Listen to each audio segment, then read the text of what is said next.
చింతలపూడిలో నేను అడుగుతున్నా, సమాధానం చెప్పమని జగన్మోహన్ రెడ్డికి సవాలు విసురుతున్నానని చెప్పి కూడా నేను మీకు తెలియజేస్తున్నా.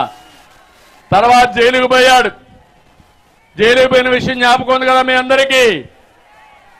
ఓకే, బెయిల్ కోసం ఢిల్లీకి వెళ్లి సోనియా గాంధీ కాళ్ళు పెట్టుకున్నాడు పులివెందల పులి. అవునా కాదా?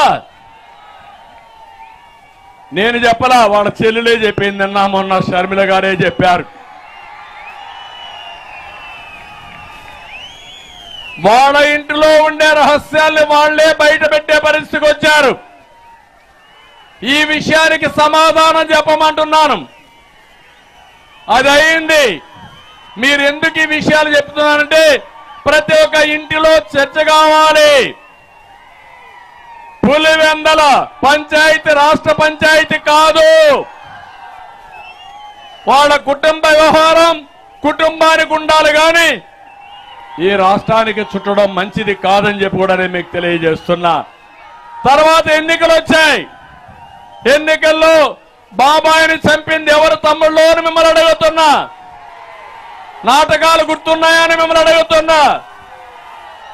అక్కడ నాటకాలు ఆడి అందరూ కలిసి ఆ రోజు ప్రవర్తించి ఇప్పుడు వాళ్లే చెప్పే పరిస్థితికి వచ్చారు. జగన్మోహన్ రెడ్డి వివేకానంద రెడ్డిని చంపిన వ్యక్తిని సమర్థించే పరిస్థితికి వచ్చాడు. కోడికత్తి సీను జైల్లో ఉన్నాడు.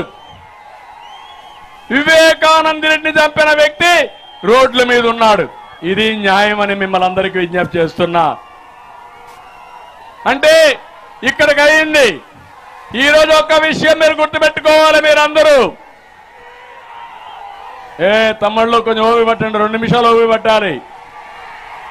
5 నిమిషాలు ఓపి పట్టాలి.